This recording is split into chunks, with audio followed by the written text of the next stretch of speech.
Penreba meu kadibakato manda e vida na itutuku rawani na rongo di raramba non tabi ban lotu na be tiku non tabi koro bangalala na be bun waket sarang da bob ne benakan na walwalis na FBC na kena numi me warutaki na watu-watungo kambreki na lotu na singendendai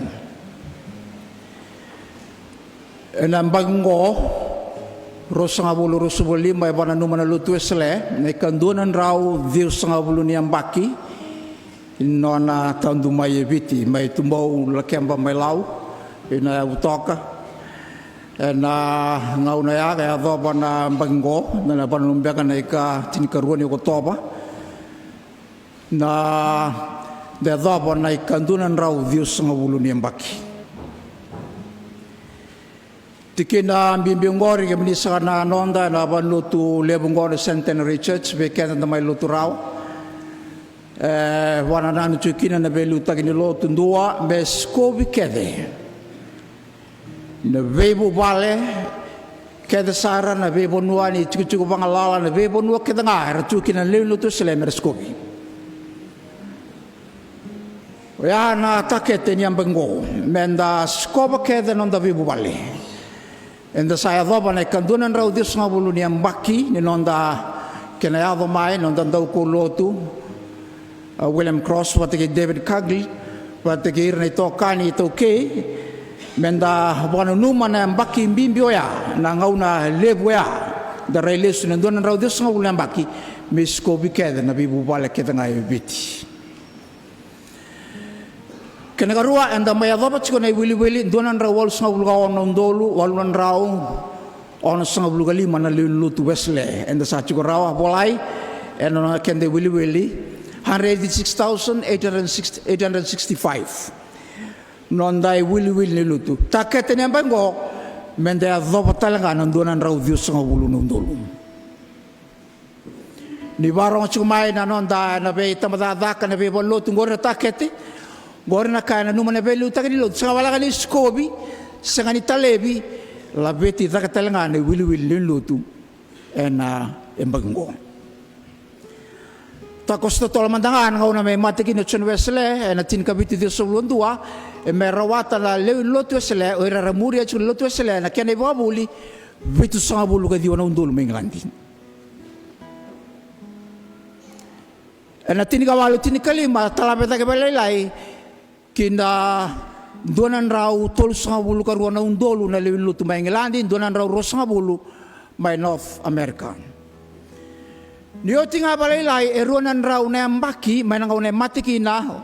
o chenwesele and the other way wit sanga bulu na milioni na kende wili raramba iburubura na lewilu tu esele. Ken membale tumbu tiko endondo no me tumbu. Kebaya na kaya zakaba chiko na elo tambo na buni lot me tumbu talanga na kende wili takete na bango rosaulu rosugali ma me tumbu e na donan rau mai na tolo ndolu bada na wili menda dobani donan rau viusanga bulu na ndolu takete ni rosanga bulu rosulu bitu menda do na runan rau na ndolu na wili lutu selebiti bolembal gina ipakatawa Kibir kedenga nanggasin lotu atala bi kenta kedenga menda tobole menda rawat ni wili ya. Koroni kambimbi mai ruotale nai na nanduru barautaki menda rawani didiki na lotu esele na lamani ambengo me ado bambega na rusanga ulu walu.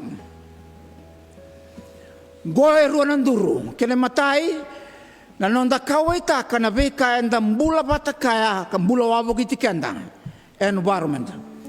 sekena bos taki rabanga takai so na ecological justice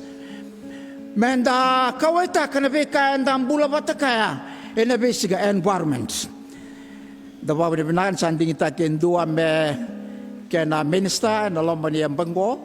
kanda nui takatiko ni narawan ni na raraka na lutu esele na lutu pa Kristo raramba e na baka sambalibungo kene karua na nonda raraka baka be bola kati kene be mata lutu pa Kristo teleso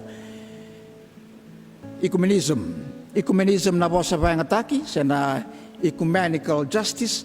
rawan inda bayang ataka na baka semaya,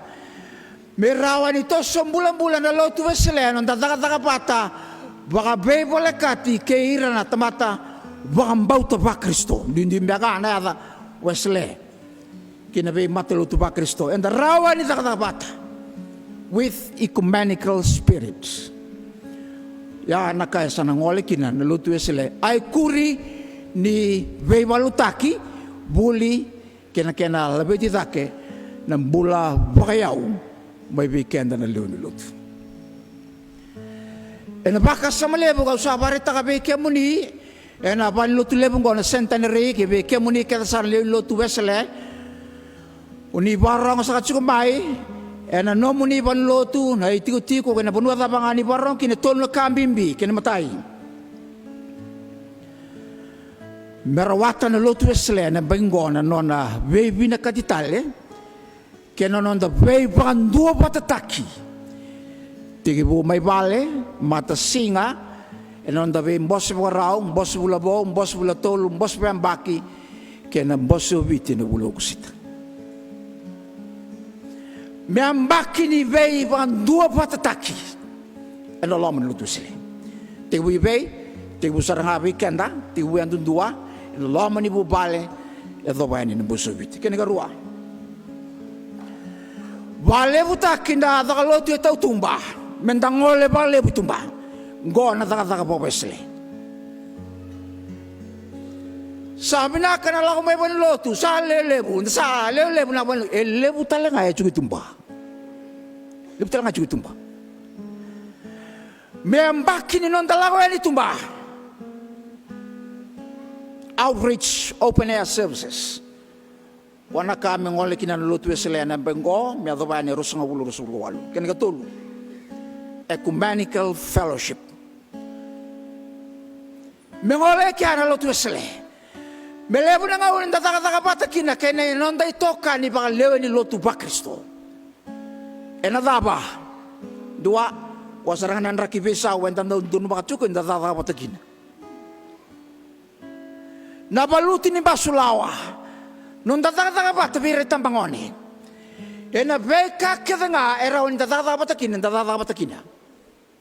me ba tumburi na maten tuni kalo ebiti kabasa ni kambimbi na mangosa baru takarau tuna bola na ia plena sa cikurau beke menina tal Banten turanga ngasin lotu sa raw na plana. Dabi termaya na bol yung lotu. Raw ninda kila na bunwa pa yung wali chuki na lotu kina tubutu pa yung garabi na bimbaki. Kalima biyabari takabe kanda na lotu eselera ramba ni sa baraw tagyo tineboli bula na ibola ni Willy bola ni bisinga. Sa totoga na kena baraw taki sora sa baritang may ni binasar may na kena e tauri bagi tu na bida na bagi sauti kake de tu loma menda bolia ba bubale ba mata singa ba mata isosongo menda dada ka baleta na be kake nga sa tiko ena bola bola ni Willy bola ena bisinga kono menda kawe ta bale bunon ta kuribuli waswasi na waswasi le bongo suba no na kuribuli achumba be serua onrewa dato sa sulianin ngau no tortuki na non formal education ya pasar na katsi tini kabitu na koribuli be waswasin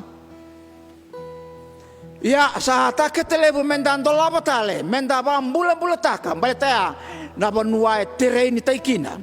oire merbe sumita ke na daga baluti no laman lutu wesele dai muran da buliu kene kabitu kene ojuchi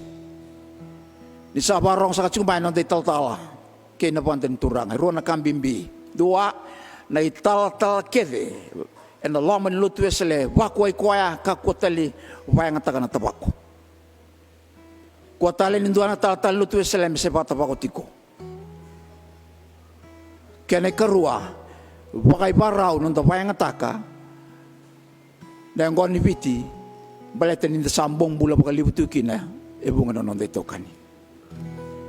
kerawata ya na lotu esele sanduna dhabu ikalaolivu sanduna beba boile kuna lo lutu esele